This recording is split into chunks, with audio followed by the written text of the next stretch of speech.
At my 72nd birthday party in front of 280 guests and live cameras, my son struck me across the face, then drove my head down into my own birthday cake screaming, "Sign the papers, old man. You're done. This company doesn't belong to you anymore." I calmly pulled my head up, cleared the frosting from my face, met his gaze, and told him, "Enjoy tonight." Welcome back to His Hidden Revenge. Before we begin, a quick note: some details in this story have been shaped for the purposes of audio storytelling, and any resemblance to specific real people or events is purely coincidental. What matters is the truth at the heart of it. Now, before I take you into today's story, I'd love to know, are you listening on headphones right now or through a speaker? Drop it in the comments. There's something about the quiet intimacy of this kind of story that feels different depending on how you're hearing it. Mine arrived on a Saturday evening in September, inside a room glittering with crystal chandeliers and filled with people who had traveled from 3 states away to watch me turn 72 years old. The Riverfront Grand Ballroom sat on the 28th floor of the most expensive hotel in Savannah, Georgia, and that night, not a single seat stood empty. 280 guests, shipping partners, dock foremen, city councilmen, journalists from 2 trade publications, and people who had simply known me long enough that leaving them off the list would have been an insult. 3 camera crews had claimed their positions around the room, one against the back wall, one on a raised platform to the left of the stage, one riding a track along the right side. Live stream, my idea, my doing. The team had taken it for vanity. It was not vanity. Stuart Granger, my attorney and the nearest thing to a best friend I've had in 30 years, was already in place when I stepped off the elevator. He sat near the southeast corner, a glass of water on the table before him, his worn leather briefcase resting on the floor beside his chair. Stuart is the kind of man who can occupy a party and appear to be enjoying every moment of it while quietly running contingency plans through his mind. I have always respected that in him. He caught my eye for exactly 1 second, then looked away. That was enough between us. The room smelled like jasmine and old money, and the harbor lights beyond the floor-to-ceiling windows turned the water below into something almost worth admiring. I shook hands. I accepted congratulations. I smiled at people whose names I had carried for decades, and felt beneath all of it the particular stillness of a man who has been waiting a very long time for a very specific moment. Vivienne found me before the first course was served. My daughter-in-law had on a deep burgundy gown that made her look as though she had been purpose-built for exactly this occasion. She was 38 years old, sharp-featured, possessed of the kind of confidence that comes not from what you've done, but from who you're standing next to. She touched my arm the way you touch something you intend to reposition. "Leonard," she said. She had never once pronounced my name easily, always with a cool formality I had never offered her in return. "You look wonderful tonight." 72. "Can you believe it?" "I can believe most things, Vivian," I told her. She smiled. The smile stopped well short of her eyes. The first course arrived. Vivienne rose from her seat and lifted her champagne glass, and the noise of the room softened the way it does when someone with sufficient presence decides they want to be heard. "Let's raise a glass to Leonard Alcott, the man who built this empire and carried it on his back." Her voice was warm, fluid, pitched with the precision to reach 280 people without sounding like it was working at it. "But isn't it something the way it goes? The older he gets, the harder he holds on." She let the pause breathe. 72 years old, still gripping that chair. "What's the plan? Have them bury it with you." Light laughter. Polite applause. A few guests traded glances across the room. Vivienne lowered her glass and turned toward me with an expression of pure, luminous warmth. I raised my own glass in her direction and drank because the cameras were running, and I had made a decision 9 years ago about how this evening would conclude. Nothing Vivienne Alcott said before midnight was going to alter it. 20 minutes later, as the salad plates were being cleared, I watched her lean toward the couple seated at the adjacent table. Her voice dropped just low enough to exclude me, while remaining precisely loud enough for me to catch every word. "Look at him go," she murmured, tilting her head in my direction. "Still fancies himself the center of the universe. Bless his heart, too far gone to see he's just a ghost dressed up for a younger crowd." The woman across from her offered a small, uneasy laugh. Her husband studied his wineglass with great attention. I reached for my water, took a slow sip, and thought 2 more hours. The main course arrived. I pushed back my chair and started toward the podium at the front of the room, and Vivienne materialized at my elbow as though she had simply risen from the floor. Leonard. Her hand closed around my forearm, firm, deliberate, the grip of someone who has rehearsed this particular move. Maybe tonight you let Ethan speak first. You've had 72 years at the podium. She tilted her head, her eyes patient and bright. Give the room something fresh. Spare these people another history lesson from the Stone Age. I looked at her hand on my arm, then I looked at her face. Then I stepped back from the podium and returned to my seat and laid my napkin across my lap. And Vivian walked back to the head table with her chin lifted, her shoulders, carrying the unmistakable satisfaction of a woman who believes she has just taken something. She had taken nothing. She had only moved a piece. I watched her settle beside my son. Ethan Alcott, 42 years old. My only child sat with his jaw set and his water glass clenched in both hands. He was a handsome man. Audrey's cheekbones, my jawline, and a way of holding himself that had once filled me with a quiet, private pride. He was staring at the center of the table, with the expression I had long since learned to read, as the one he wore when a decision had already been made, and he was only gathering momentum. Vivian leaned close and spoke into his ear. Ethan's shoulders rose by exactly half an inch. Stuart Granger in the southeast corner set his water glass down, without drinking from it, and placed both hands flat on the table. I picked up my fork and ate food I did not taste and thought, here we go. Everything I had spent 9 years constructing was about to arrive. Not in a courtroom, not across a conference table, but in a room shimmering with crystal chandeliers and Jasmine 3 cameras running and 280 witnesses who had come to watch me mark 72 years of living. My son reached for the microphone. Ethan had always known how to inhabit a room. Even as a boy of 9 or 10, he would walk into spaces as though he had already been there, chin-up eyes moving, reading for the reaction he wanted. I used to watch him do it and feel a quiet, complicated pride, the kind that lives right next to worry and refuses to be untangled from it. Standing at that microphone now at 42 years old in a dinner jacket that fit him the way costly things fit, people who have always taken costly things for granted. He looked exactly like that boy, except the room he was trying to claim was mine. Ladies and gentlemen, his voice came through the sound system, clean and certain, the practiced projection of a man who had spent a decade in boardrooms. Thank you all for being here tonight to celebrate my father's birthday.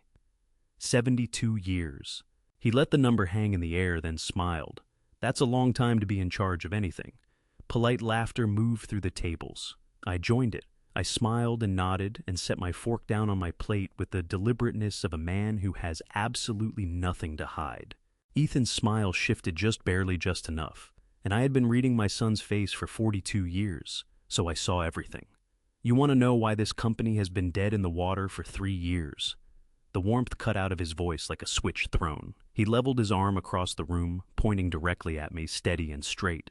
Because of that old man, right there too, selfish, too intoxicated by his own authority to get out of the way. He'd rather drag this whole thing into the ground than walk through the door of a retirement home. The temperature of the room dropped. I felt it on my skin before I registered it in the sudden total absence of ambient noise. No silverware, no shifting chairs, no murmured conversation. 280 people holding, very still. I did not move. Ethan stepped down from the podium and crossed the floor toward me, jaw-tight chest, rising and falling faster than he intended. He reached my chair, grabbed the back of it with both hands and wrenched it sideways, wood scraping across marble, a sharp, ugly sound that found every wall in the room. This seat is not yours anymore. His voice broke on the last word. He swallowed it and pressed on louder. Look at yourself. You're old. All you're doing is keeping the chair dirty. I sat in the chair he had just tried to take from me. My hands were flat on the table. My heart was hammering in a way I had decided not to let reach my face. Ethan, I said quietly, just his name. Don't. The finger he leveled at me trembled, not from age, not from frailty, but with the specific vibration of a man who has compressed something enormous inside himself for years and finally let the whole weight of it go in a single instant. He spun toward the head table, seized the document stack that had been resting next to Vivian's place card all night, wheeled back, and flung the whole bundle at my chest. Pages burst apart in every direction. Half a dozen guests recoiled. Somewhere near the rear of the room, a woman let out a short, involuntary cry. Sign it. Every careful practiced note drained out of Ethan's voice at once, leaving something stripped and jagged in its place. Right now, in front of every person standing in this room, Don't make me get up here and tell them the truth about you. A man so hungry for control, he'd choose a shipyard over his own flesh and blood. The documents lay across the table and across the floor around my feet. I left them where they were. Your mother would have wanted you to release this. His voice collapsed downward without warning, quieter now, which landed harder than the shouting had. Each word placed with precision, the way you place a blade. All these years she's been gone, and you haven't loosened your grip on a single thing. Maybe she got the better end of it. He pushed close enough that I could make out the moisture thickening along the rim of his lower lids. Tears. He was disgusted with himself for them. I could see it, but they kept coming anyway. If she were alive to witness this, she would look you in the face and spit. Something tore open behind my sternum, then spreading down through both arms until the tips of my fingers went numb with cold. Audrey. He had just weaponized Audrey, the woman who used to show up at the dock every single Friday without Phil coffee in one hand, a sandwich in the other, and not one syllable of complaint across all those years. He had taken her name and sharpened it into something I could feel between my ribs. I pressed my back teeth together. I pulled air in through my nose and held it. I studied my son's face, drenched, furious, coming apart at the seams. And what surfaced in my mind was a boy of 9, already half asleep, the full weight of him leaning into my shoulder on some long drive back from the yard. Then Ethan's arms swung up. I caught the motion a fraction of a second before it connected. I did not step back. That was a decision I had made long before this night. The blow landed like a pistol shot in the silence of the room. My head whipped to the side. My glasses left my face entirely. The force pushed me back into the table corner, and then I was going down shoulder striking the floor first, then the side of my face meeting the cold marble. Pain flooded in all at once, brilliant, total, indiscriminate, radiating from my jaw, up through my shoulder, and into somewhere behind my ribs that had nothing at all to do with the impact. I was 72 years old, lying on the floor of my own birthday celebration, and I could taste copper on my lip. Ethan stood over me, one hand still half raised his chest, pumping his eyes blown wide with the look of a man who has just gone off the edge of something and is only now grasping how far down the bottom was. From the far side of the room, I registered the scrape of Stuart Granger's chair being shoved back. The birthday cake was a 4-tier construction that the hotel pastry chef had spent 2 days assembling ivory cream cheese, frosting red velvet layers, and 72 candles. The staff hadn't yet struck a match to, since the formal cutting was planned for, after the meal. I cataloged those details the way a man catalogs things, when he is flat on a marble floor, and his eyes have nothing better to do than trace the base of the table the cake is sitting on. Stuart got to me before anyone else managed to move. He came down on one knee, briefcase still locked in his left hand. He hadn't set it down, not even crossing the room at a run. And that single fact told me everything I needed about Stuart Granger's composure in that moment. His right hand closed on my arm, and the steadiness of it cut right through the roaring in my skull. Leonard. Low controlled, but I could hear the seams straining underneath it. Like hearing a bridge hold under a load, it was never built to carry. Talk to me. Can you move everything? I can move everything, I said. The words came out steadier than they had any business doing. Help me up! He braced me and I drove my palm flat against the marble and pushed. The pain in my shoulder blazed white and clean, and I was halfway to standing one hand on the table. Rim Stewart's grip locked at my elbow when Ethan's fingers closed around the back of my skull. He drove my face into the cake. The frosting hit cold and thick, compressing against my eyes, flooding into my nose. His voice reached me from somewhere above, ragged and fractured and seething. There you go, old man. That's your cake. Taste. Taste what 72 years of failure actually feels like. 3 seconds, maybe 4. His hand fell away. I came upright in stages. Frosting slid from my chin and landed on my jacket lapel. Blood still on my lip from the fall. Stuart's fingers bore down on my elbow, and I felt the tremor running through him. Not fear, but the leashed meticulous fury that disciplined people keep coiled in their hands when they have decided not to let it go. Across the room, Wendell Farley, dock manager, 14 years with me, one of the most loyal men I'd ever employed, scraped his chair back and began to rise. Vivienne was faster. She moved sideways, set one palm firmly on Wendell's shoulder, and pushed him back into his seat. When she spoke, her voice carried no heat at all, just a flat, smooth edge, clean as a blade that has been wiped. Stay where you are. Let those two work out between themselves how to act like human beings.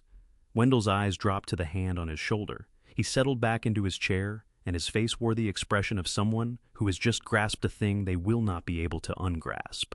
Ethan moved to the microphone. His dinner jacket hung open. His tie had gone crooked. His eyes were red-rimmed, wet, and unsteady. He took me in, frosting across my face, blood at the corner of my mouth, Stuart's hand at my elbow, and something crossed his features that wasn't triumph, not quite.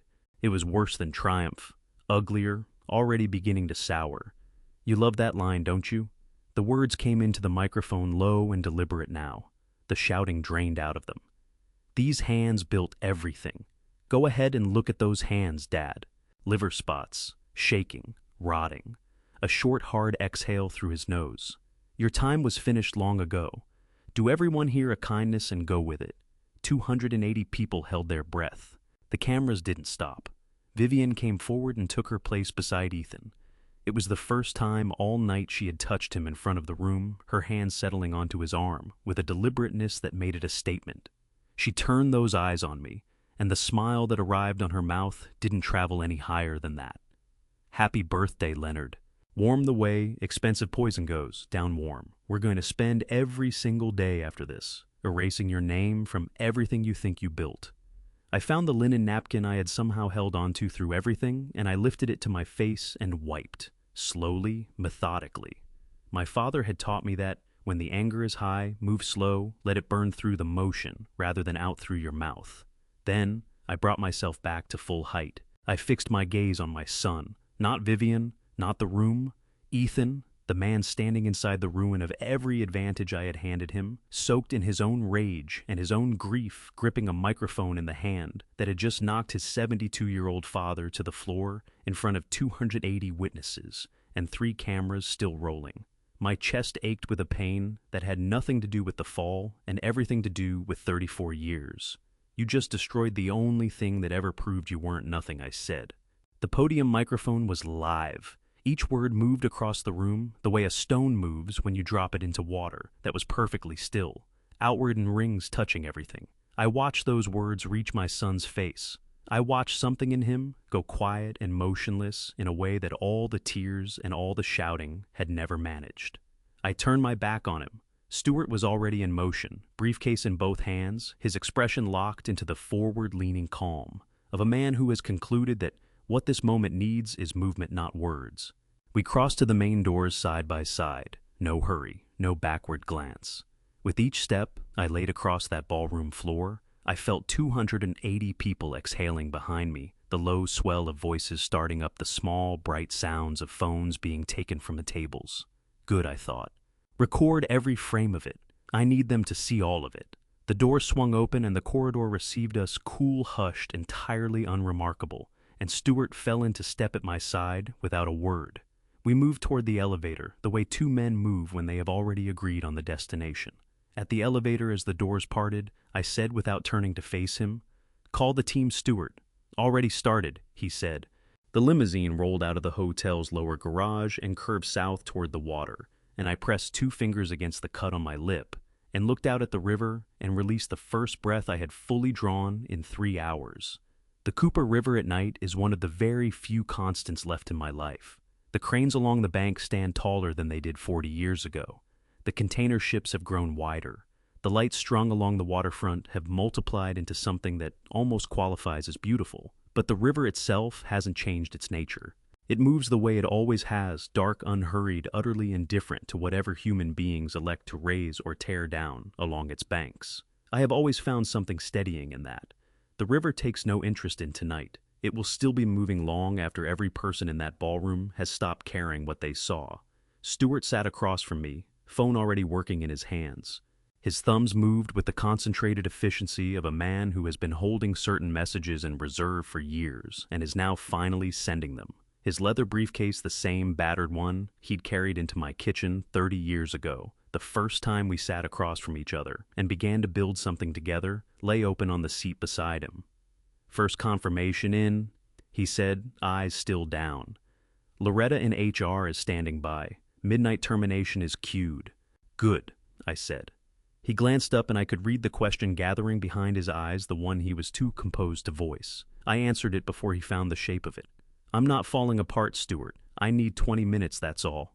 He gave one nod and returned to his phone, and I turned back to the water and let myself travel all the way to the beginning. I was 35 years old when I took out my first dock lease in Charleston, Georgia. I had $11,000 a used crane that needed 2 men and a prayer to start every morning, and a handshake arrangement with a retired shipbuilder named Horace Prentice, who told me I put him in mind of himself 3 decades prior, and wanted to find out what I'd do with the opening. I worked before sunup, until well after dark, 7 days running, ate whatever was cheapest, and slept on a cot in the back of the dock office 3 nights out of every 7, because the drive home ate 40 minutes I simply couldn't spare.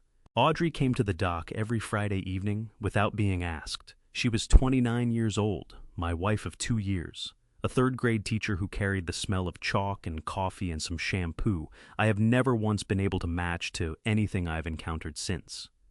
Every Friday after her last class, she would drive to the dock park in the gravel lot and come inside with a thermos and a wax paper sandwich, and she'd locate a crate to perch on and watch me work. Some evenings she read, others she just looked at the water. Not once did she tell me it was too much or ask when things might ease up, or hint that there might be a smarter way to spend our 30s. "You're going to build something real here," she said one evening, sitting on an upended crate with her shoes off and her feet folded beneath her. "I can't tell you how long it takes, but you're going to." "How can you be sure?" I asked. She looked at me the way you look at someone who has just said something unintentionally comic. "Because you're too stubborn not to," she said. "And because I drove 40 minutes to bring you a ham sandwich, and I am not wrong about people I drive 40 minutes for." I laughed a real laugh, the kind that rises from somewhere beneath the exhaustion. Audrey had that particular gift. She could reach past whatever wall a given week had built up around me and locate the man inside it, and she did it without apparent effort, without any strategy at all, as simply as drawing breath. Ethan was born in the spring of our 4th year on the dock. I held him in the delivery room, with grease still worked into the creases of my knuckles, despite 3 passes at the sink. I remember thinking he was the most extraordinary thing I had ever been permitted to hold, and that I would do anything at all, to ensure the world extended to him some basic measure of decency. Audrey died 14 months later. A brain aneurysm on an ordinary Thursday morning, while Ethan sat in his high chair eating cereal. She was 31 years old. I drove to the hospital, and a doctor I'd never seen before told me she was gone. I found a plastic chair in a hallway that smelled of antiseptic and sat down in it. I pressed both palms flat to my thighs to keep my hands from shaking. And I thought about my son at home with the babysitter waiting for one of his parents to walk back through the door. I drove home. I lifted Ethan out of his high chair. He grabbed my collar in both fists the way he always did and pressed his forehead against mine and said "Dada" in that particular register he used when he was relieved to see me. And I held him against my chest and breathed in the smell of his hair and made him a promise I never put into words aloud, but honored every single day from that morning forward. I will not let you fall. Whatever it costs me, I will not let you fall. "Leonard," Stuart's voice reached me from across the seat. 20 minutes. I drew my gaze away from the water.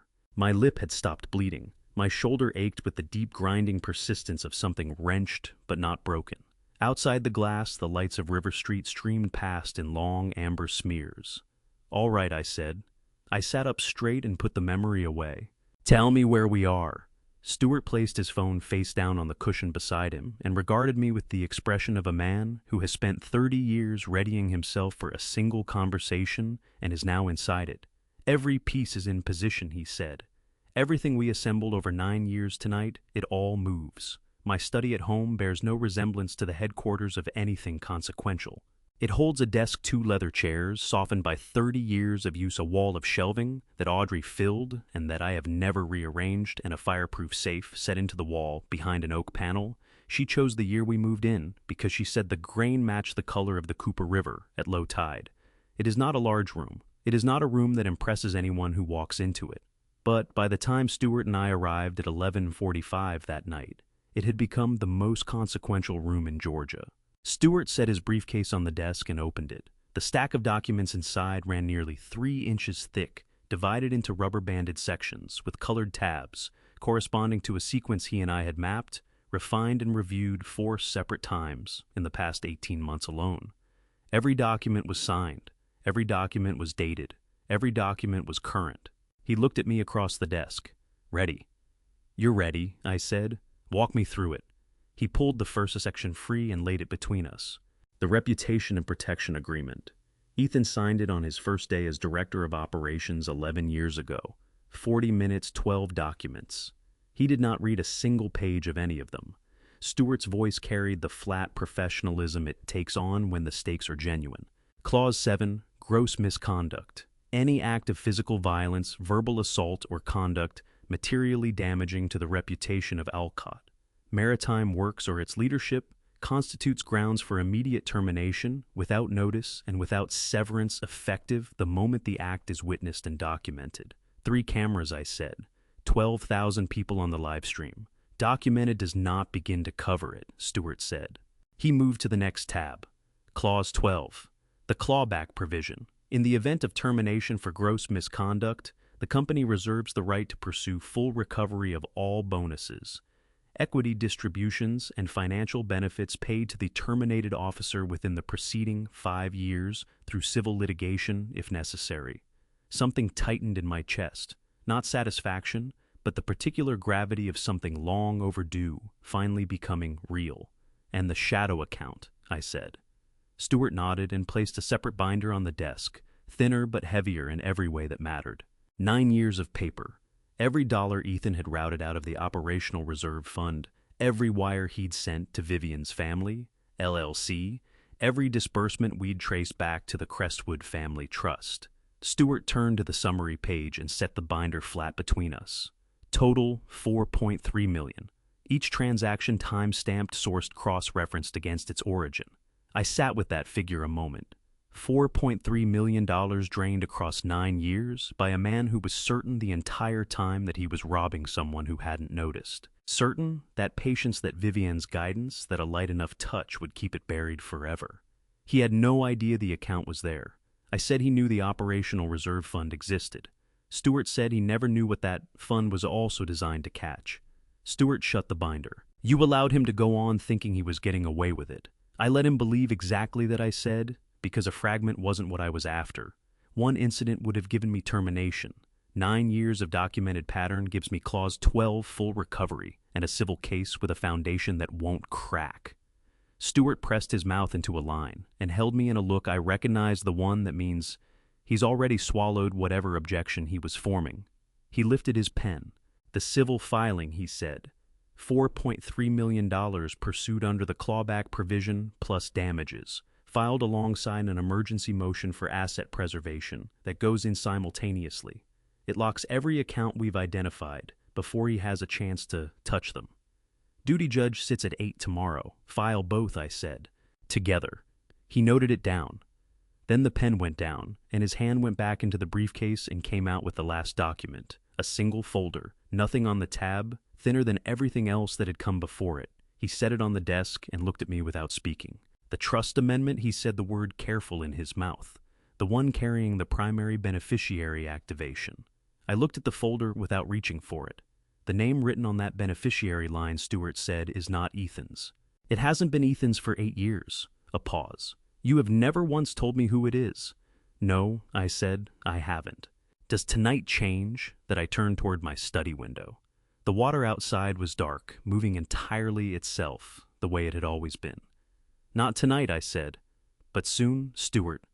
Put your name on the amendment first. After that, I'll walk you through all of it. Stewart uncapped his pen. His hand didn't waver. Mine, when I reached over and took the pen from him and pressed my signature to the final line, was steadier than any man who'd spent part of the evening with his face in a birthday cake had any right to expect.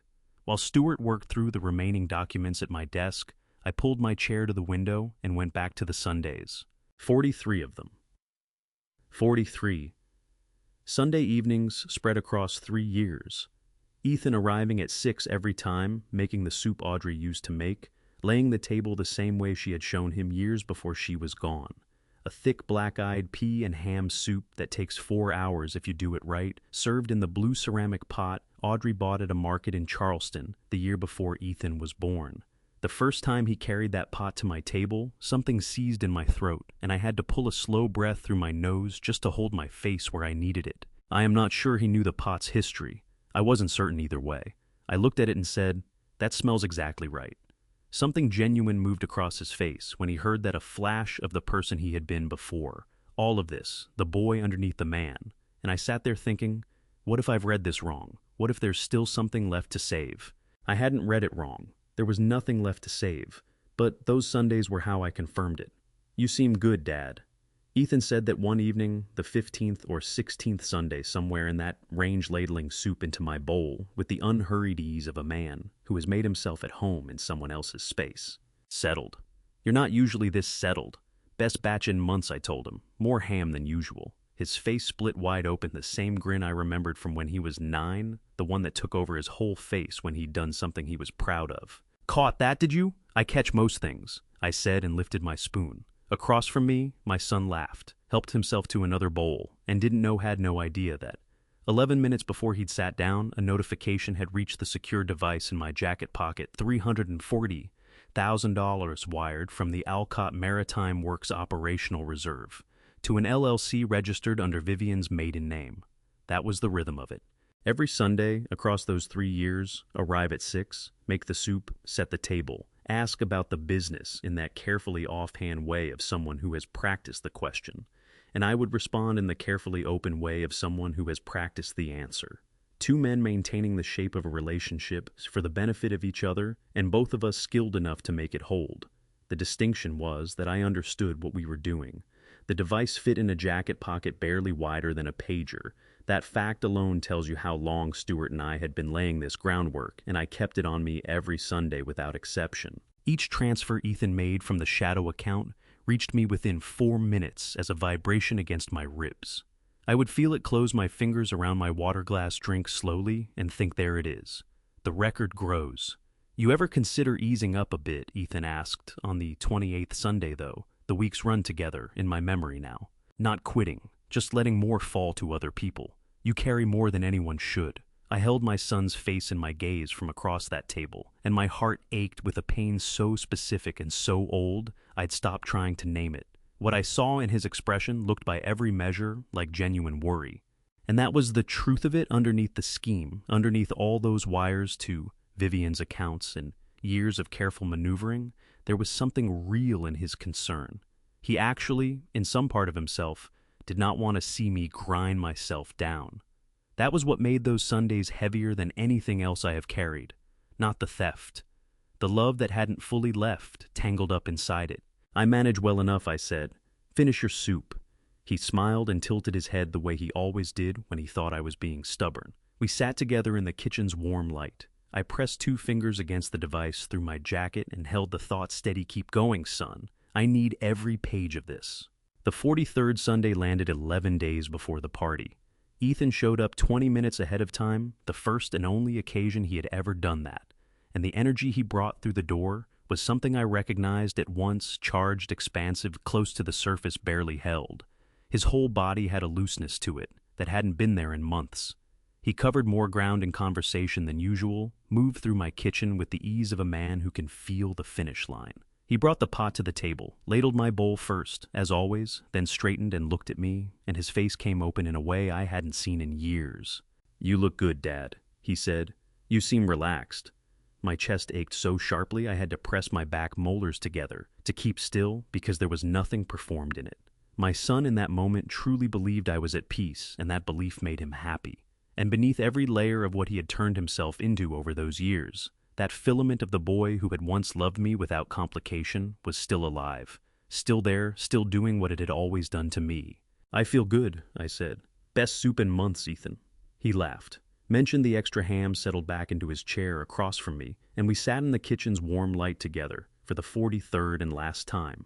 11 more days, I thought. 11 more days before I can put this down for good. From the desk at my back, Stuart spoke, his voice low and even. "Midnight sequence complete. Phase 2 begins at 7:00 a.m. I let the 43 Sundays go and offered nothing in reply because there are things that don't ask to be answered. They only ask to be held. Stuart kept working at my desk, steady and unhurried. Phone calls, confirmations, the quiet mechanical discipline of a man working through a plan he had spent years committing to memory. I sat in the chair beside the window and watched the Cooper River and thought about Vivienne Crestwood, because you cannot make sense of what happened to my son without understanding her first.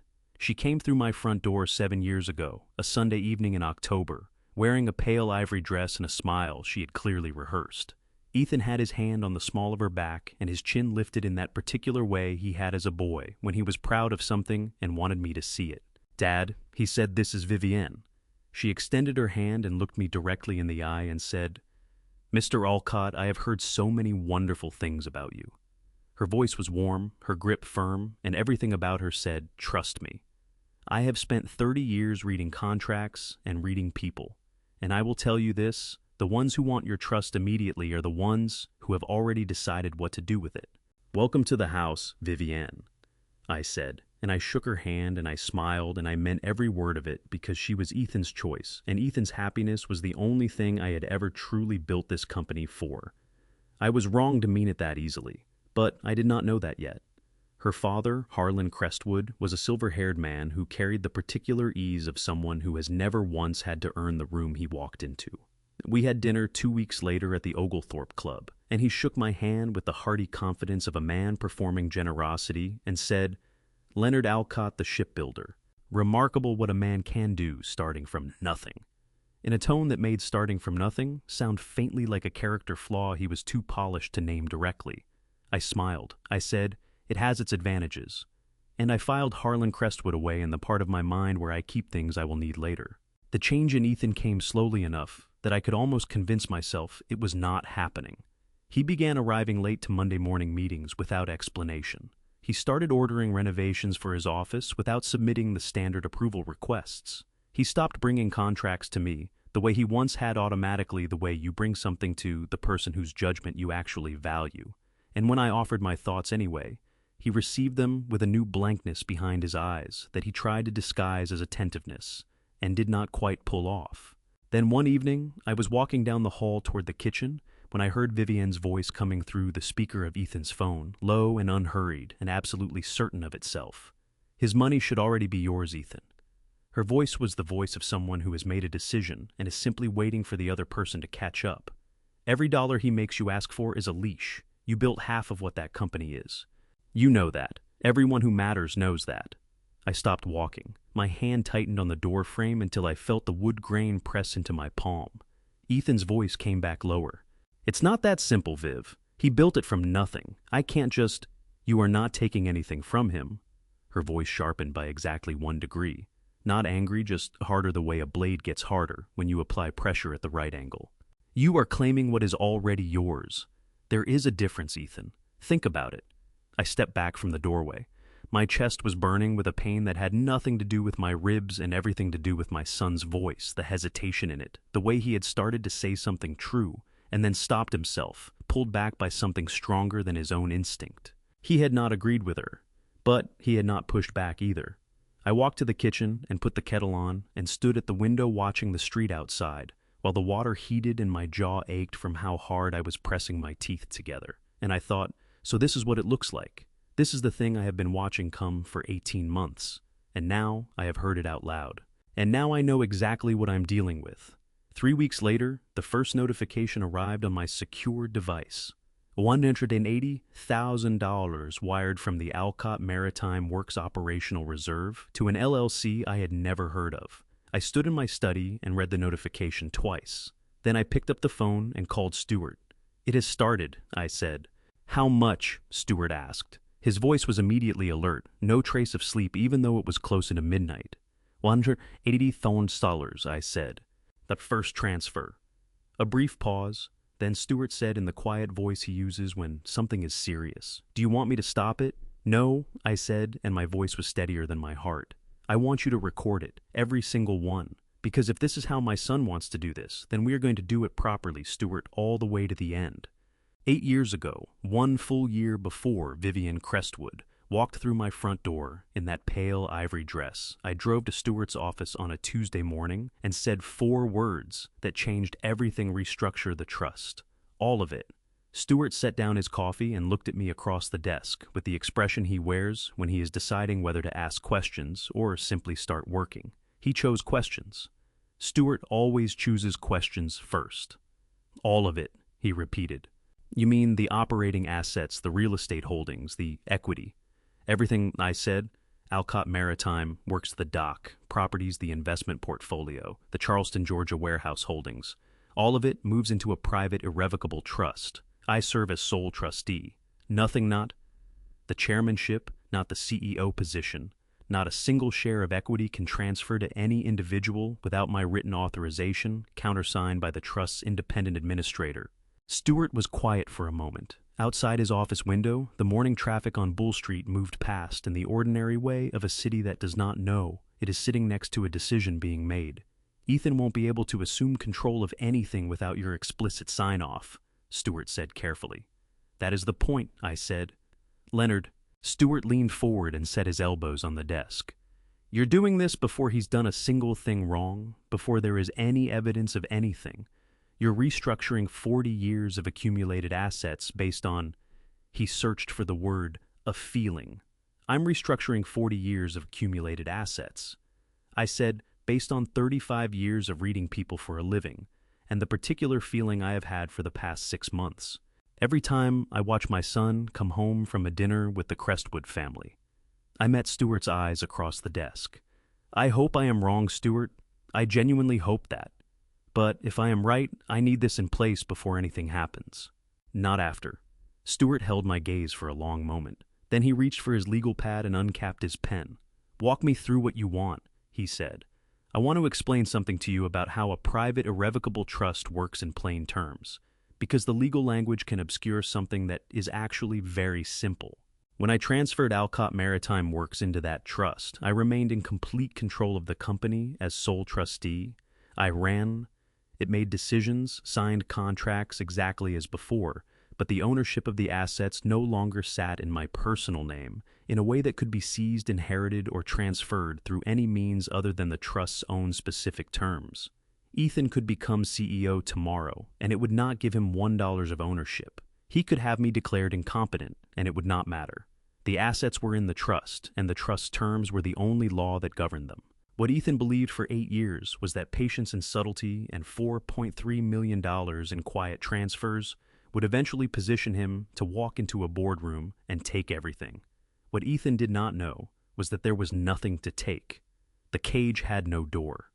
Now at 2:00 in the morning, on the night of my 72nd birthday, Stewart looked up from his laptop and said, filed, emergency civil lawsuit, $4.3 million under the clawback provision. Asset preservation motion filed simultaneously. Duty judge reviews it at 8:00 a.m. That gives Ethan approximately 6 hours before every account we can identify as legally frozen. He won't be able to move a single dollar. Not a cent, I said. Not a cent, Stewart said. Not to Vivian, not to the Crestwood LLC, not anywhere. He closed the laptop and rubbed his face with both hands, the first sign of tiredness I had seen from him all night. 9 years, Leonard. Every Sunday dinner, every transfer, every document. Before I tell you what I was carrying into that night and what was already in motion long before anyone else in that room understood what was happening, let me ask you this. If someone you loved had been quietly working against you for years, would you confront them the moment you knew, or would you wait and let the truth find its own time? Tonight it all lands exactly where you built it to land. My chest tightened with something I could not name. Not cleanly, not satisfaction, not relief, not grief, but some complicated thing that held all three at once and refused to be broken into its separate parts. I looked out at the harbor through the window. The sky along the eastern edge was still deep black, but there was something in the quality of that darkness, suggesting it was already reconsidering itself. Go home, Stewart, I said. Get a few hours of sleep. He gathered his papers and rose.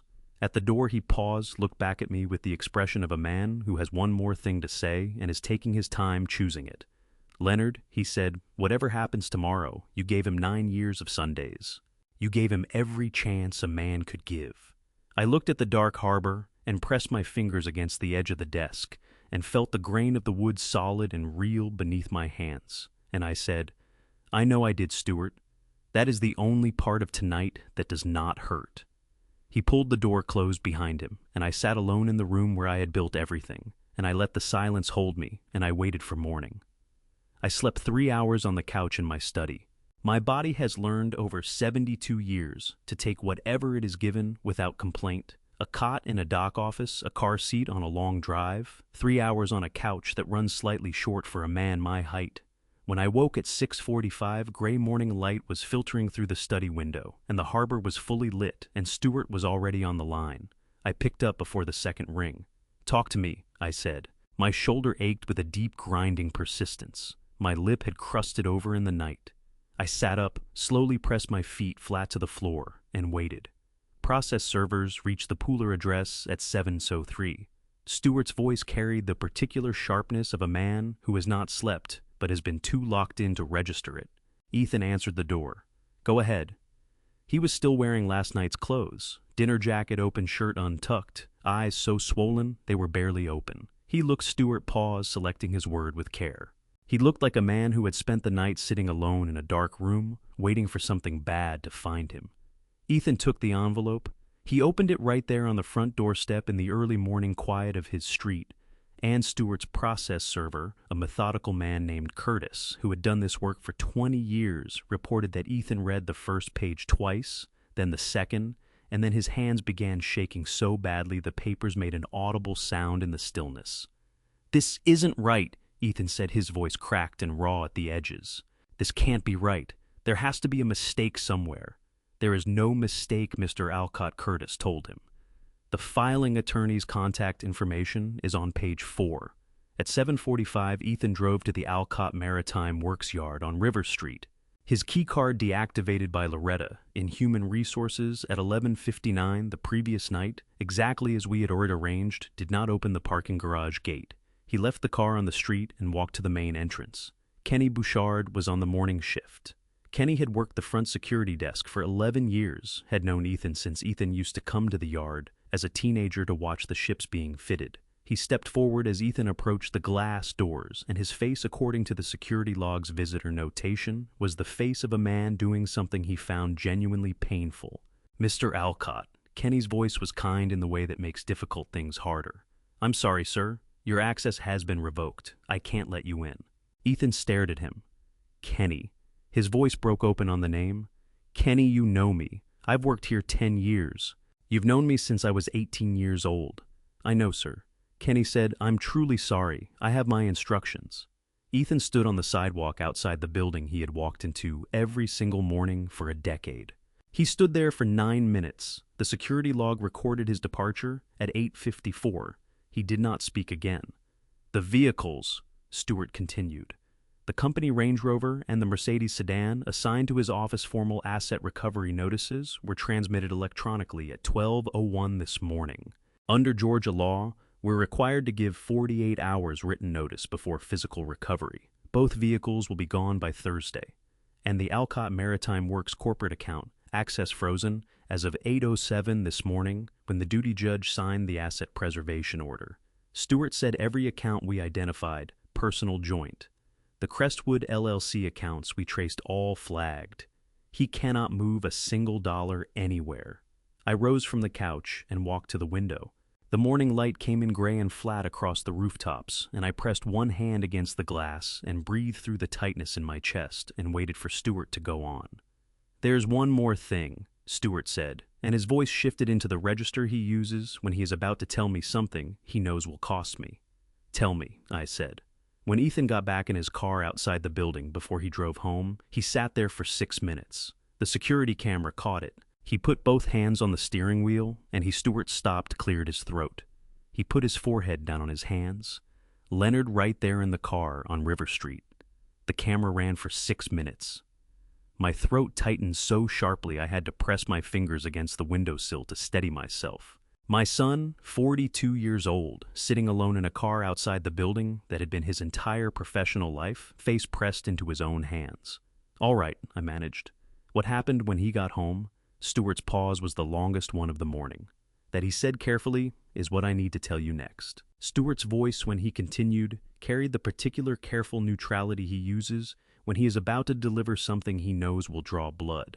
Not because it is unexpected, but because pain does not need to be a surprise to be real. When Ethan walked through his front door, Stuart said Vivian was already in the living room, dressed, hair done, fully put together at 9 in the morning, like she had been awake for hours, which he added she probably had been. Standing beside the fireplace was a man Stuart identified as Alden Parrish, a family law attorney whose firm operates out of offices on Broughton Street in the heart of Georgia's coastal capital.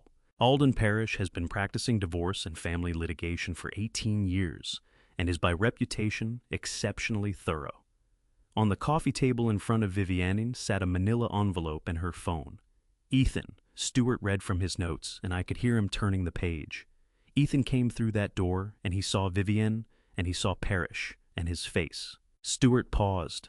The neighbor who reported this to my office said she could see through the front window. She said Ethan's face just collapsed like something structural gave way all at once.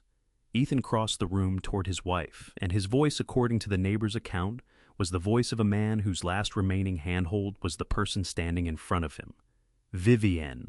Her name broke apart in his mouth. Vivienne. Vivienne, we need to talk. It's bad. Viv. It's really bad, but we can fix it. I can fix it. I just need you to listen to me. Please. Just Ethan. Vivienne's voice was the voice I had heard through the speaker of his phone 7 years ago. Surface warmth, diamond underneath pressure, applied with surgical precision. Stop talking. She picked up the manila envelope from the coffee table and held it out toward him. Ethan looked at it without reaching for it. What is that, divorce papers? Vivienne said they were prepared 6 weeks ago. I have been waiting for the right moment. The sound Ethan made then was not a word. It was something that lived beneath language, a sound wrenched up from somewhere involuntary. The sound a man makes when the last wall he was leaning against simply is not there anymore. His hand shot out for the wall beside the door to steady himself, and his fingers missed it, and he stumbled sideways before catching his balance on the doorframe, his knuckles white against the wood. So you knew. His voice was barely recognizable, scraped raw, shaking at every syllable. You knew this was going to happen. You planned all of this. Vivienne set the envelope on the side table nearest him and straightened up and smoothed the front of her jacket with both hands, and the gesture was so composed, so utterly unhurried, that it was more devastating than anything she could have said. Alden will explain the terms, she said. They are straightforward. I am not asking for anything that isn't already mine. Her phone was already in her hand when she rose from the couch. She moved out of the living room without a glance in her husband's direction, heels even unhurried on the hardwood, and she cleared the doorway and kept going and did not look back. Alden Parrish straightened in his chair and spoke with the measured calm of someone who has been doing this particular job for 18 years. Mr. Alcott, perhaps you'd like to take a seat. Ethan did not take a seat. He turned and walked back out through the front door, past Parrish, past the envelope sitting on the side table, past the room where 4 minutes had been enough to end a marriage, and he settled onto the top step of the front porch. The neighbor reported he was there for 45 minutes, head cradled in both hands, not a muscle moving, whilst the ordinary morning traffic rolled by on the quiet Pooler Street, as though nothing inside that house had just collapsed. I took it all in without a word. One hand was braced flat on the study windowsill, and I was bearing down hard enough that the grain of the wood pressed back into my palm. I needed that. I needed something that solid and real under me. Because the alternative was letting everything Stuart was describing land on me at the same moment, and I could not be sure I would still be standing if it did. 45 minutes, I said at last. 45 minutes, Stuart confirmed. Then he stood up, got in his car, and left. Nobody knows where he went. My throat burned. Not over Vivienne's decisions, those belonged to her, but for my son hunched on that step at 42 years old, learning in a single morning that the company was finished, and that the woman he had walked away from everything to be with had been quietly planning her departure for 6 weeks. Stuart. I said there is something Ethan has no knowledge of yet. Something that outweighs all of this. Put together the company, Vivienne, the lawsuit, every last piece of it.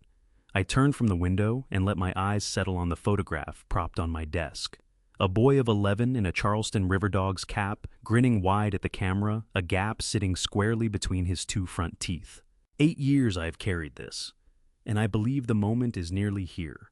Stuart held his silence for a beat, then carefully the beneficiary, the name written into the trust amendment. Yes, I said, but not yet. There is one thing left I need to do first, and it starts with a drive to Charleston, Georgia. Ethan lost everything in a single morning. The key card, the office, the marriage, gone, all of it before noon. But underneath all of that sat something else entirely. Something Ethan had never once suspected was there.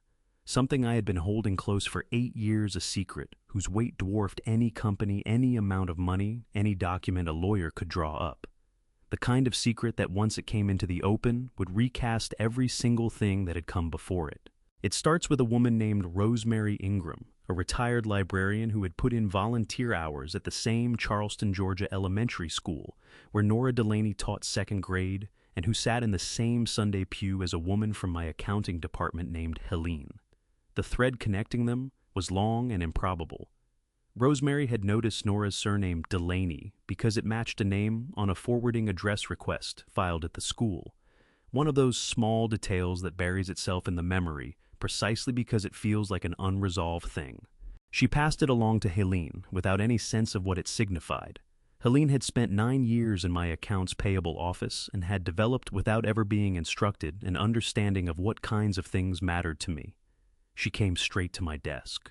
On a Wednesday afternoon, she sat down across from me and told me in a voice that was deliberate and composed that Nora Delaney had been carrying a child when Ethan walked out of her life, that she had said nothing to him about it, that she had gone back to Charleston, Georgia, had the baby without anyone beside her, and had been raising that child on her own for 3 years, never once reaching out to ask for anything.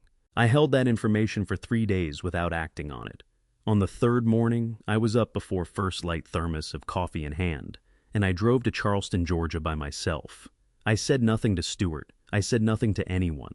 2 hours on the road, and I spent nearly all of it rehearsing what I might possibly say and reaching the same conclusion each time I tried. I had no idea. Nora Delaney was already pulling open her front door before I made it to the porch steps. The car must have given me away. She stood framed in the doorway, wearing a gray cardigan over dark jeans, her dark hair drawn back, and the look she fixed on me carried the quiet, assessing steadiness of a woman who has spent 3 years fortifying herself around what she loves. She knew who I was the instant she saw me. I watched the recognition travel across her face. What came behind it was not anger. It was a composure so deliberate and controlled, it had an almost physical weight to it. Her shoulders settled back. Her chin rose a fraction. "Mr. Alcott," she said. "I wasn't expecting you." "I know," I said. "I'm sorry for arriving unannounced. Say the word and I'll go, but I was hoping you might be willing to talk." She held my gaze for a long moment, her dark eyes reading me, and offering nothing in return. And I thought, whatever Ethan surrendered when he left this woman, among the things he gave up, was someone with a great deal more backbone than he had ever earned. "You can come in," she said at last. "But there's something I need to say first. Money doesn't interest me, Mr. Alcott. Arrangements deals anything that arrives wrapped in conditions. None of that interests me either. If that's what brought you 2 hours down the road, you're welcome to turn around." "That is not why I came," I said. She stepped back and held the door, and I walked in. The house was small and full of warmth, and wore the unmistakable look of a place that has actually lived in a child's paintings, fixed to the refrigerator with magnets. A pair of tiny sneakers just inside the door, no larger than my hand, a short tower of picture books on the coffee table with a stuffed elephant riding the top of the pile. The smell was coffee and something in the oven going sweet. Standing there in that entryway, a tightness gathered in my throat that I hadn't anticipated and couldn't push away.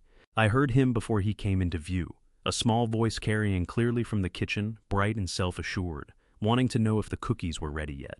Nora answered that they had 5 more minutes, and then he appeared in the kitchen doorway. 3 years old, dark hair with a slight curl at the temples, his mother's measured dark eyes, and a streak of what looked like chocolate across his left cheek. He regarded me without a trace of the wariness most children his age have around people they don't know. He simply looked openly without hurry, the way a person looks before the world has taught them that staring is something to hide. "You're the man who builds ships, aren't you?" he said. "Mom keeps a picture of a ship in her room." My throat shut down so completely that 3 full seconds passed in which I could not have produced a sound to save my life. I lowered myself to his level knees, protesting with the effort, and for the first time in my life, I looked at my grandson. Something moved in my chest that I had no word for. Something enormous and still and entirely unfamiliar, like a door swinging open into a room that had been sealed for all 72 years. I had been walking around in that house without once knowing it was there. I managed. My name is Leonard. He weighed this with genuine gravity, his head tipping slightly to the side. Then a nod, the matter apparently settled. I'm Callum, he announced. Do you want to see the boat I made? I used real paint. Behind him, Nora pulled in a slow breath that wasn't quite even. I lifted my eyes to her face over Callum's head. Hers were bright and wet along the rims. Not the brightness of tears spilling over, but the kind that comes from keeping something pressed down for a very long time.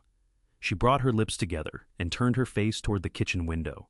I looked back at my grandson. There is almost nothing I'd like more in this world, I told him, and I meant it more completely than I had meant much of anything in years. Later at her front door on the way out, Nora spoke quietly. He'd like it if you came back. Then I will, I said, a single nod. Callum would like that. Those 4 words were the most significant thing anyone had said to me in a very long time. Over the 8 years that followed, I made that drive to Charleston, Georgia, 41 times. I never called ahead. Every visit came in the morning hours alone, empty-handed, except for my time, which I have come around to believing is the one gift no one can counterfeit, and no one can reclaim once it has been given. On the second visit, Callum was 3.5 and had recently arrived at the firm conclusion that sharks were the single most important creature on Earth, and felt I needed to understand why in full. I spent 45 minutes on his bedroom floor learning things about shark biology that 70 years of living beside the ocean had never taught me. I drove home that day with a crayon drawing of a great white shark he had put into my hands on the doorstep, his name signed along the bottom in his mother's handwriting. Because Callum had not yet mastered letters. Callum, age 3, I still have it. It sits in the fireproof safe behind the oak panel beside the wooden boat Ethan made at 8 years old. By the time Callum was 7, he could identify my car by the sound of the engine turning onto Rutledge Avenue. He'd be standing at the front door before I switched off the ignition, bare feet on the porch, Board's eyes lit up with everything he'd been storing to tell me since my last visit. One afternoon that year, the 2 of us were sitting out on the dock at the Cooper River, watching a cargo vessel push its way upstream, when Callum looked over at me with that serious, undeflectable directness he had carried since he was 3 years old. Mr. Leonard, he said, why do you drive so far just to see us? Mom says Charleston, Georgia is 2 whole hours. Something tightened in my chest. I looked out at the water and took a moment to find the truest answer. Not because some things are worth the drive, I said. And you are at the very top of that list. Callum turned this over with the deliberateness he brought to most things. Then he gave a small nod, apparently content with that, and went back to watching the cargo ship work the current. I sat beside him and felt the particular ache of loving someone you are not yet able to tell the whole truth to. When Callum was 9, he decided he wanted to build an actual boat, not a model kit, not something assembled from popsicle sticks, a real wooden boat with proper joinery marine paint and a hull that would hold water. He had filled 3 pages of a school notebook with sketches and measurements that were wildly ambitious but revealed a spatial reasoning that made me catch my breath. Will you help me? He asked, extending the notebook toward me with both hands. I studied the drawings for a long moment. My eyes were burning in a way I had no intention of acknowledging. Yes, I said. Absolutely yes. But we do it right, Callum. Proper joints, proper finishing, proper paint. It takes as long as it takes. Okay, he said immediately, and his face broke open into the widest grin I had ever seen from him, gap-toothed and entirely luminous. I already have a name for it. What's the name? He said it the way you say something that has only one possible answer. Alcott. I had to turn and look at the wall for a moment. My throat had sealed itself shut and my eyes were stinging. And I was 70 years old, sitting in a 9-year-old's bedroom, and I was not going to cry, but it was the closest I had come since Audrey's funeral. Now, I want to tell you about the other thing I did.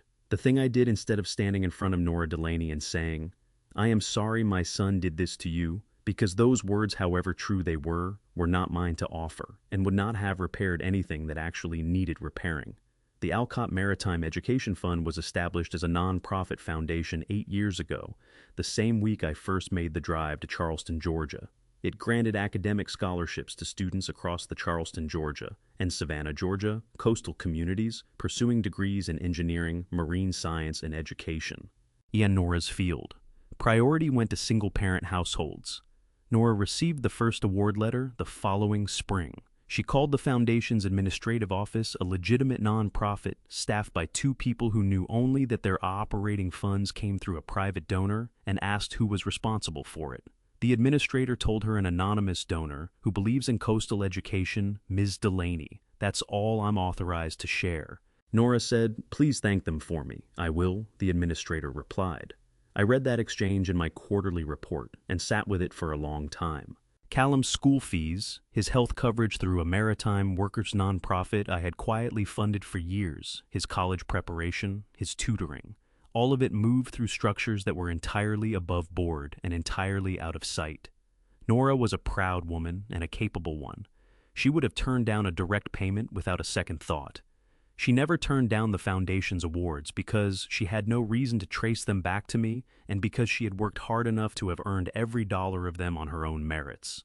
It was the most honest dishonesty I have ever practiced. 4 days after the birthday party, I was at my desk looking at the most recent photograph of Callum, 11 years old, standing beside the finished Alcott in Nora's backyard, that gap-toothed grin spread across his face, both hands resting on the hull when Stuart called. "The district attorney's office reached out to me this morning," he said. "They've reviewed all 3 camera feeds from the gala. They are moving forward." I set the photograph down carefully face up and kept my eyes on it while Stuart talked. "Moving forward with what charges?" I asked. "Criminal assault," Stuart said. "And given your age, potentially elder abuse under Georgia code. The DA's office said the footage is, and I'm quoting directly, unambiguous." I looked at Callum's grin in the photograph. I looked at his hands on the hull of the boat that carried our name. "All right," I said. "There is something else I need you to arrange, Stuart. It has nothing to do with charges or courtrooms. I need you to find me a very particular kind of lawyer. I want to be honest with you about something." In the days following the birthday party, while the legal machinery moved exactly as I had built it to move, I kept circling back to a question I had no tidy answer for. I could tell you it arrived at 3 in the morning, or in the shower, or on one of the long drives I took along the harbor road when my thinking needed room. The truth is, it came to me everywhere at all hours, with the insistent quality of questions that have decided they will not be ignored. How much of what Ethan became was Vivian's doing, and how much of it was mine? 1 week after the birthday party, late on a Tuesday evening, I went to the fireproof safe behind the oak panel in my study and opened it. The wooden boat was on the left, exactly where I had placed it 34 years before. Dark blue paint slightly chipped at the bow, the name Alcott still readable along the hull in the careful block letters of an 8-year-old who had not rushed a single stroke. Beside it, a stack of birthday photographs bound with a rubber band gone brittle with age, and 3 envelopes, Ethan's letters written at 8, at 11, and at 14 in the shifting handwriting of a boy turning into someone. I lifted the boat out first and held it in both hands the way I had held it 34 years ago at my desk, the morning it materialized on my blotter with a note tucked underneath. I found the note in the second envelope. I had read it so many times over the years that the paper had softened at every fold. "When I grow up, I'll build real ships so you don't have to work this hard anymore. Ethan." My chest constricted until I was breathing through my mouth just to keep it from becoming something else entirely. I set the note on the desk and pressed my palms flat against the surface and looked at what my son had made when he was 8 years old and believed his father had hung the moon. Here is the honest reckoning, the one I owe you and owe myself. I was a reliable provider. I showed up at dinners at Little League games where Ethan played third base and threw himself at grounders with a fearlessness that filled me with the quiet pride fathers feel toward things they cannot put into words. I drove him to school, sat with homework, attended every school play and graduation, and every occasion a father is meant to be present for. But after Audrey died, I submerged myself in work the way a man submerges himself in anything that doesn't demand he feel what he isn't ready to feel. The dock became the one place grief couldn't follow me past the front gate.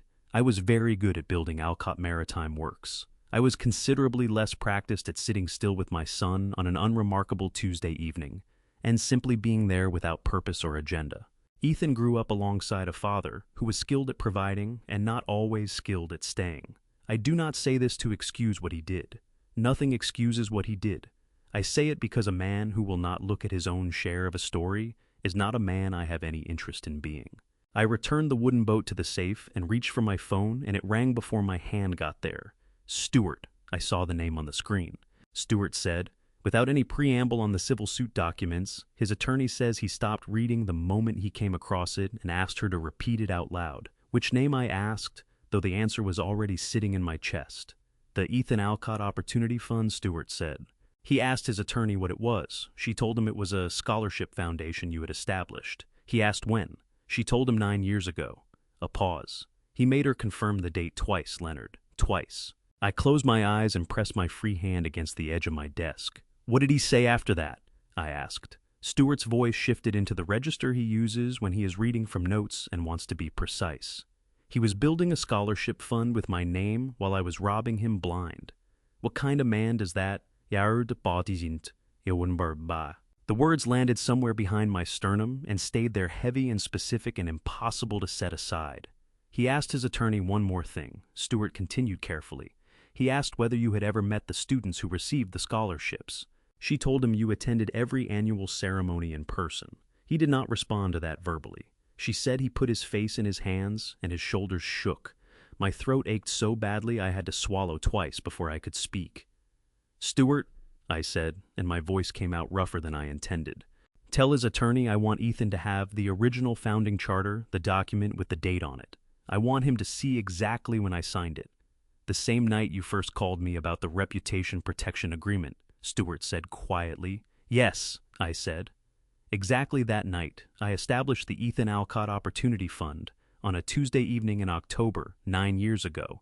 In the same hour I ended my first phone call with Stewart about the reputation protection agreement.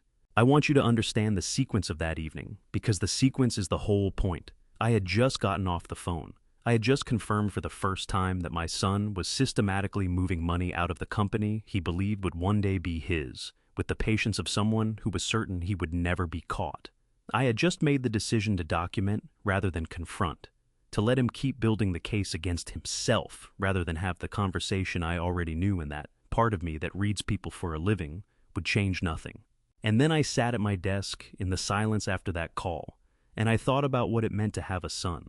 Not what it meant legally or financially, what it meant in the simplest, most irreducible sense that there was a person alive in the world who carried my name and would carry it after I was gone, and that whatever he was in the process of becoming the name itself was still worth something, still worth protecting. I could not save Ethan from the road he was choosing. I understood that with the cold, clean clarity that arrives when a long fever finally breaks.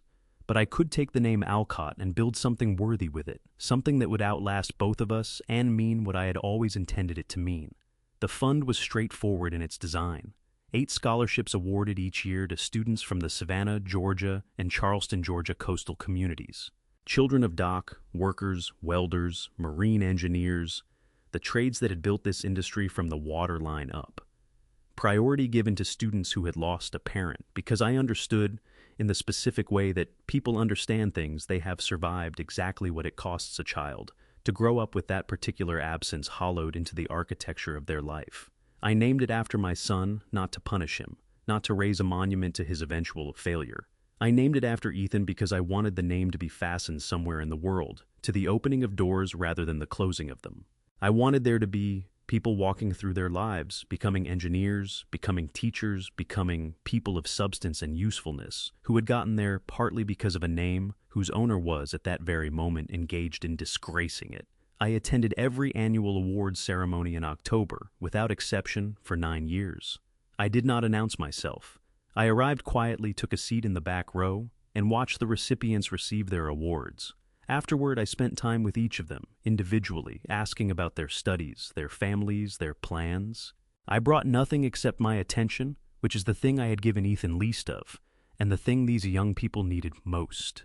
8 years ago, a young man named Darnell Kirby received the first scholarship I personally handed over. He was the son of a welder from the Port Wentworth shipyards, a man named Vernon Kirby, who had died of a heart attack when Darnell was 14, leaving behind a wife, 3 children, and a mortgage on a small house in Effingham County. Darnell came to the ceremony in a dark suit that was slightly too large across the shoulders, the kind of suit a family pulls together to buy for an occasion that matters. He shook my hand with both of his, looked me directly in the eye, and said with a directness that reminded me painfully of the son I was in the process of losing, "Mr. Alcott, I am going to make sure this means something. I want you to know that I believed him on the spot. I have learned in 72 years to recognize the particular quality of a promise made by someone who intends to keep it. I was right to believe him. Darnell Kirby was now a licensed marine engineer at a firm in Annapolis, Maryland, the first person in 3 generations of his family to hold a professional degree. He had a daughter 4 years old named Audrey. When Stewart told me that detail a year ago, my throat closed so sharply I had to set the phone down for a moment. Darnell had sent me a handwritten letter the previous Christmas, 3 pages on yellow legal paper, careful and honest, describing what the scholarship had meant to his life, and his daughter's life, and the life he was building. He signed it, "Gratitude from a boy who had nothing but was given a name worth living up to." I had read that letter 4 times. It lived in the top drawer of my desk. Now, 10 days after the birthday party, Stewart called with Ethan's response to the founding charter. His attorney says he read it 3 times. Stewart said, "He kept looking at the date. She said he asked her twice to confirm it was correct that you really signed this the same night you started building the case against him." "What did he say?" I asked, and my hand tightened around the phone. "He said," Stewart paused, and I could hear him reading carefully, "he was building something good with my name while I was destroying everything else. How does a person live with that?" The words hit me somewhere deep in the chest, in the place where the grief of the past 10 days had been collecting like water behind a dam, and my eyes burned suddenly and sharply. I pressed 2 fingers hard against the bridge of my nose and breathed. "There's one more thing," Stewart said. After he said that, he sat for several minutes. Then he asked his attorney one question. A beat. He asked whether the boy in the trust amendment, the primary beneficiary, knew anything about him. My hand dropped from my face. "What did she tell him?" I asked. "The truth." Stewart said that to her knowledge, the boy did not yet know who his father was. I stood up from my desk and walked to the window, and the Cooper River was bright and moving below me, and I thought about my son sitting in a rented room with a question he had just asked for the very first time. Does he know anything about me? And I felt something shift inside my chest, something small and fragile and entirely new. "Stewart," I said, "it's time. Prepare the envelope. There is a difference between justice and cruelty, and I have spent 9 years being very careful about which side of that line I was standing on." The envelope had been sitting in the top drawer of my desk for 3 years. I had assembled it gradually, the way you assemble something you hope you will never need to use. A certified copy of Callum's birth certificate obtained through the Berkeley County Vital Records Office in Charleston, Georgia, where Nora had registered his birth. 8 years of photographs, one from each year of Callum's life, printed on plain photo paper, and ordered by date, age 3 through 4, all the way through the most recent one taken 6 weeks ago. Callum at 11 standing beside the completed LA in Nora's backyard, grinning with that gap between his front teeth and both hands flat on the hull, like he was already laying claim to it. And the letter 3 pages in Nora's handwriting, dated the spring. Ethan left her the spring she learned she was pregnant and did not tell him. She had written it the week after he stopped returning her calls. She had addressed it to Ethan. She had sealed it, kept it, and given it to me 2 years ago, when I finally told her the full truth about who I was and why I had been coming to Charleston, Georgia. "I wrote it because I needed to put it somewhere," she told me, pressing the envelope into my hands. "I never meant to send it, but maybe someday he should read it. That's your call, not mine." I had kept it in my desk for 2 years, holding out for the moment when it might do something other than cut. 12 days after the birthday party, I told Stewart it was time. He arranged delivery through Ethan's attorney, a clean transfer of personal documents. Nothing legally complicated, accompanied by a single handwritten note from me that said only, "This is what you walked away from." Ethan's attorney reported back to Stewart that evening. Ethan had been sitting at the kitchen table of the apartment he was renting on the east side of Savannah, Georgia, a furnished place, temporary, the kind of apartment that tells you everything about a man's present circumstances by the absence of anything personal within it. He was drinking coffee when she arrived. He set the mug down when she handed him the envelope and studied it for a long moment without touching it. The way you look at something when you are not certain you want to know. Then he picked it up and opened it. He looked at the birth certificate first. His attorney watched his eyes move across the page name of child Callum James Delaney. Date of birth. Mother, Nora Ann Delaney. Father, left blank. Ethan's jaw tightened so visibly that his attorney could see the muscle working beneath his cheek. He set the birth certificate down, with the exaggerated care of a man whose hands are not fully under his control. Then he went through the photographs. He turned them slowly one by one, starting with Callum at 3. The chocolate-smeared cheek, the dark curling hair, the frank, unhurried gaze. His attorney said his breathing changed on the 3rd photograph. By the 6th, Callum at 9, holding up a model ship he had built from a kit. His face split into that enormous gap-toothed grin. Ethan's hands were shaking badly enough that the photos trembled against the table when he set them down. He picked them back up. He kept going. When he reached the last photograph, Callum had his hands on the hull of the Alcott Sunlight. Catching the dark blue paint, he stopped. His attorney counted 4 minutes. 4 full minutes where Ethan sat with that photograph in his trembling hands and did not move and did not speak, and his eyes filled and the tears ran freely down his face. And he did not try to stop them or wipe them away.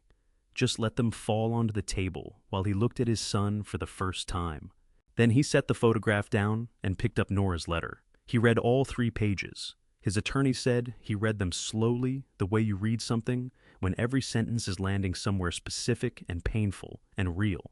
When he finished, he folded the letter back along its original creases with hands that were still shaking, and he placed it on top of the photographs, and he slid off his chair and sat down on the kitchen floor with his back against the refrigerator, his knees drawn up to his chest like a man trying to make himself smaller than the thing he was feeling.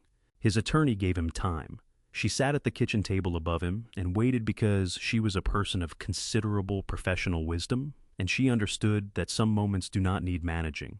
After a while, Ethan looked up at her from the floor, and his voice when he spoke was wrecked, scraped hollow, and raw, barely recognizable as the voice of the man who had stood at a microphone 12 days ago and called his father a rotting old man in front of 280 people.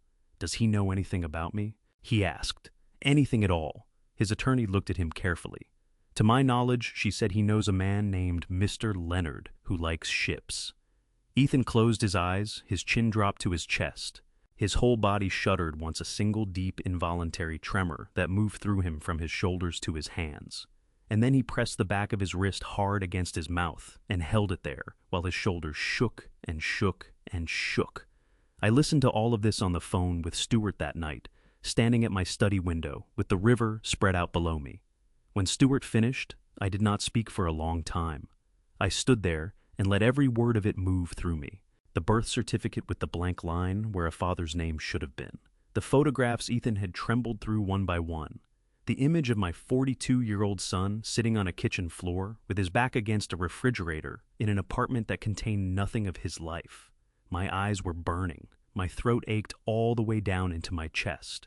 Leonard Stewart said, and his voice was very quiet, "What do you want to do next?" I looked at the river. I thought about a boy in Charleston, Georgia, who had named his boat after our family without being asked.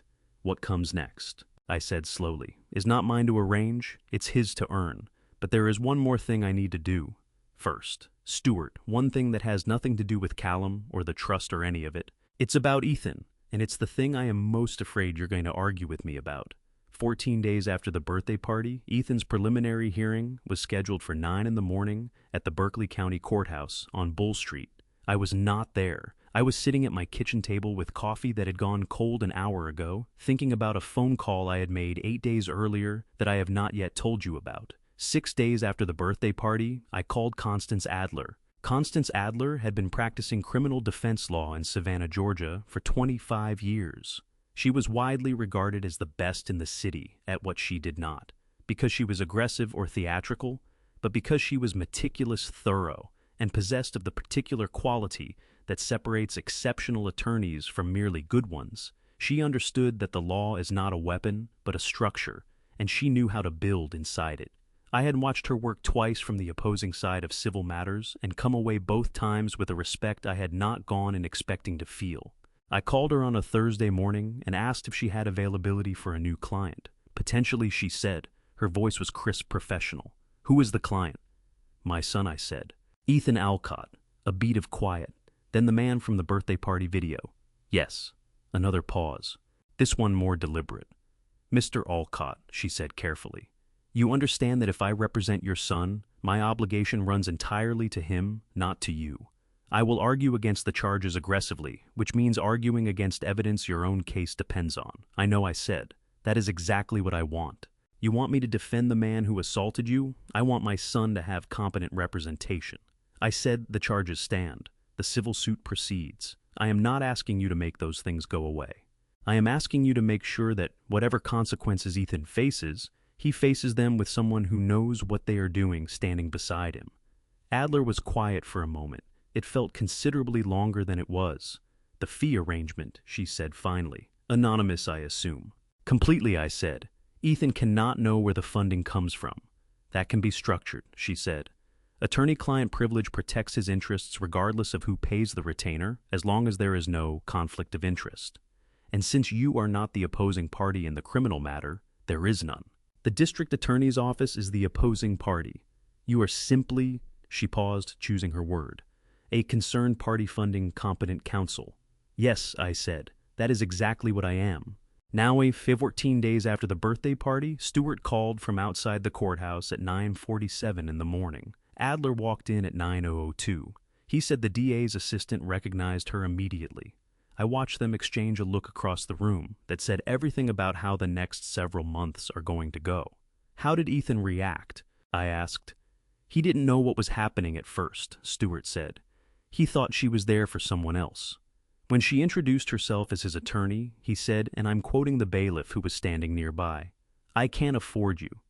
She told him the retainer had been arranged and that he didn't need to worry about the fee. He asked who arranged it. Stewart paused. She told him she wasn't authorized to say. My chest tightened. I wrapped both hands around my cold coffee cup. He asked 3 times, Stewart continued. Each time she gave him the same answer. On the 3rd time, he stopped asking. He looked at the ceiling for a moment and then said very quietly, "It was him, wasn't it?" She did not confirm or deny it. Ethan said, "You don't have to confirm it." "I know." My throat clenched. I set the coffee cup down before I could crack it. "Stewart," I said, "the charges stand." "The charges stand," Stewart confirmed. "Adler knows that going in. She'll push for the lightest sentencing outcome she can get, argue mitigating factors, but the video evidence is what it is. She can work with the circumstances, not against the facts." "Good," I said. "That is all I needed to hear." A beat of silence on the line. Then Stewart spoke with the measured precision of a man who has been carrying something and finally sets it down.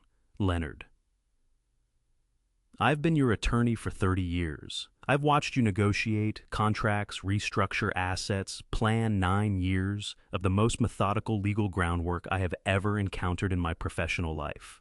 He paused.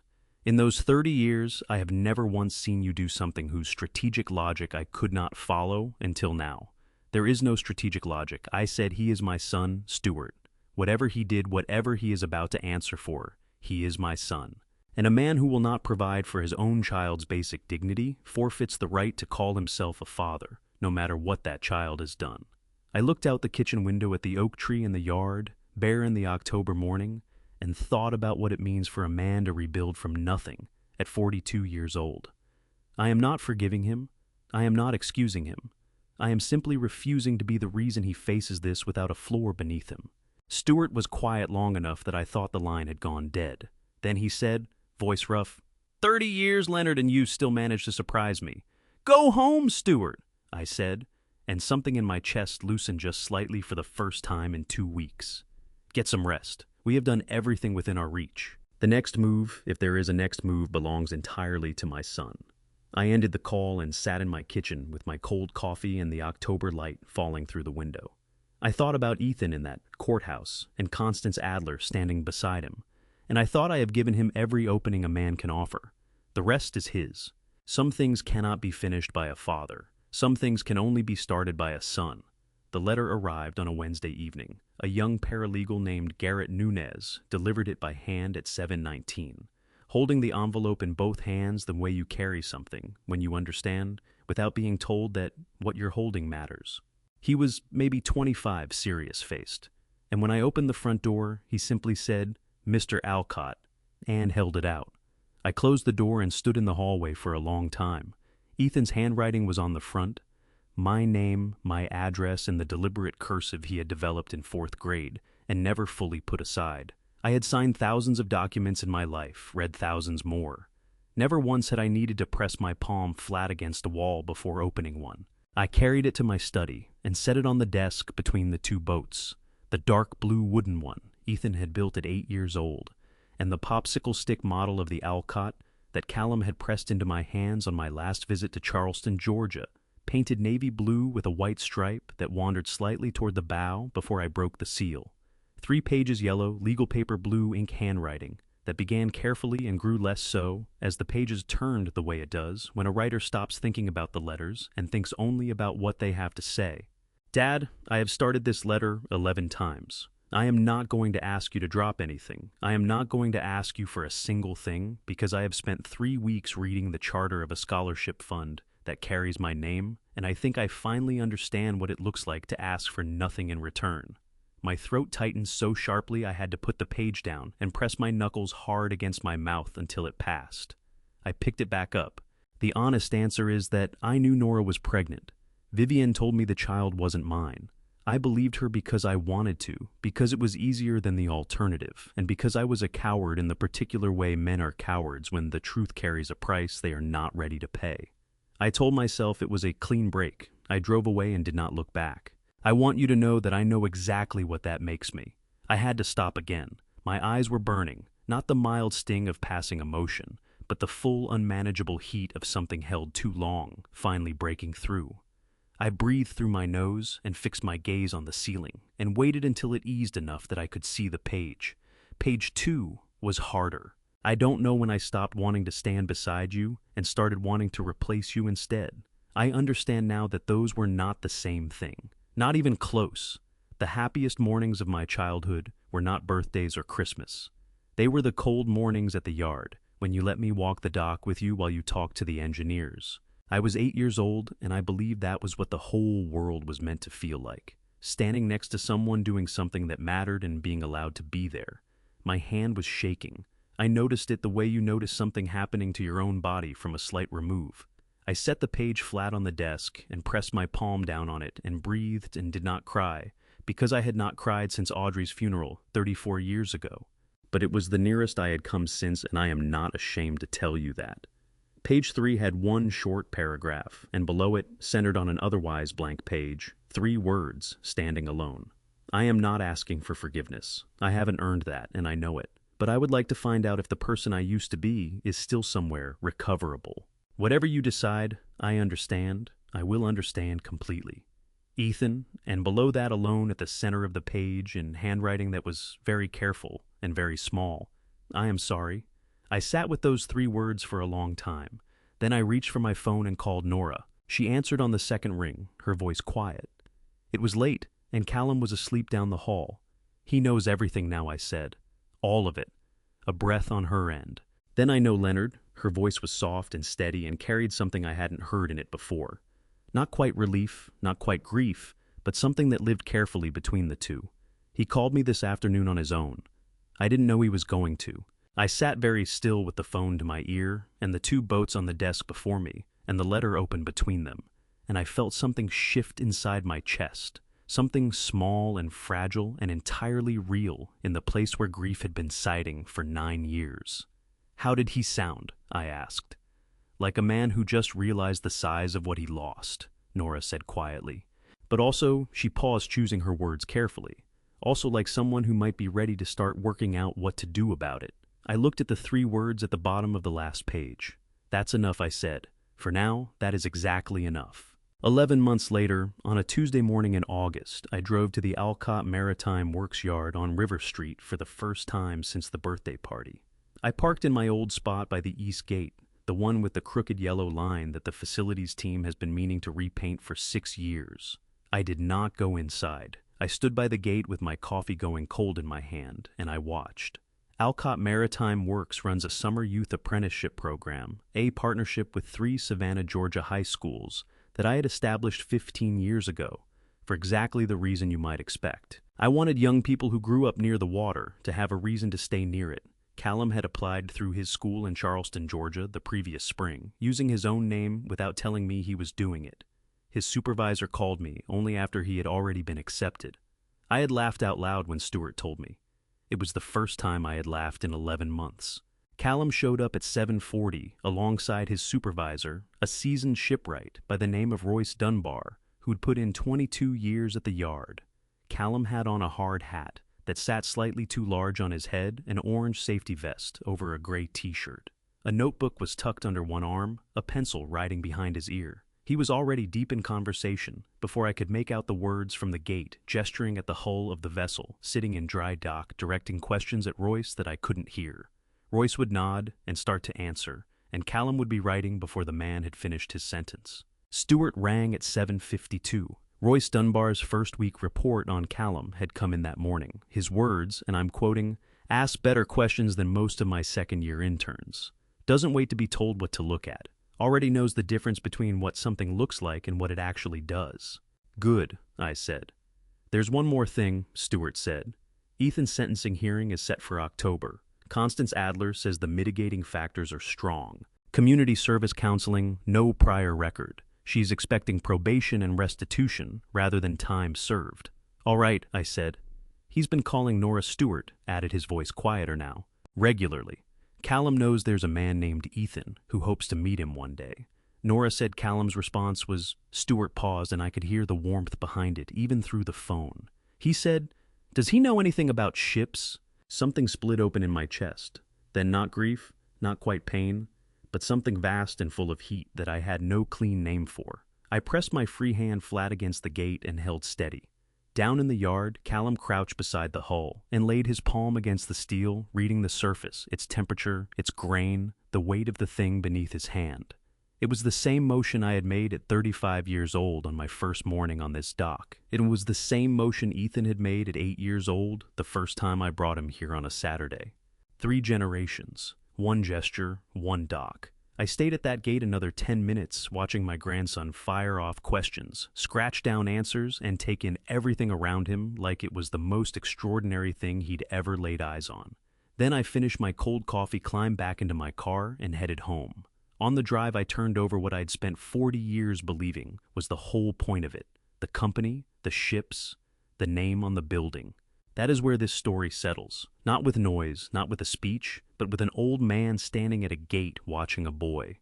He loves press his hand against cold steel and feel it the way his father once did, and his grandfather before that. I spent years wondering whether any of it was worth it. The patience, the distance I had to keep, the silence I had to hold, while my own son moved through the world believing he had won. I believe God does not waste the long roads that the years of quiet suffering were building something I could not yet see. What this story cost me was not money or reputation.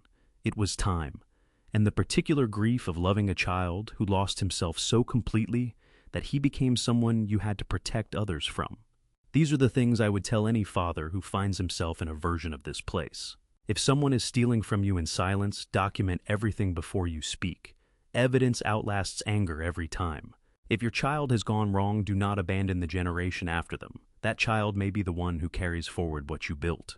If you must act against someone you love, do it with precision, not cruelty. There is a difference, and it matters more than you think. These are the father stories we do not tell enough, the ones where a dad's revenge was never really about punishment, but about protecting what he had built and giving it to someone who deserved to hold it. If this story moved you, leave a comment and tell me what stayed with you. Share it with someone who needs to hear it today. And if you haven't already subscribed to His Hidden Revenge, there are more stories like this one waiting for you. Thank you for spending this time with me. Take good care of yourself, and I'll talk to you again soon.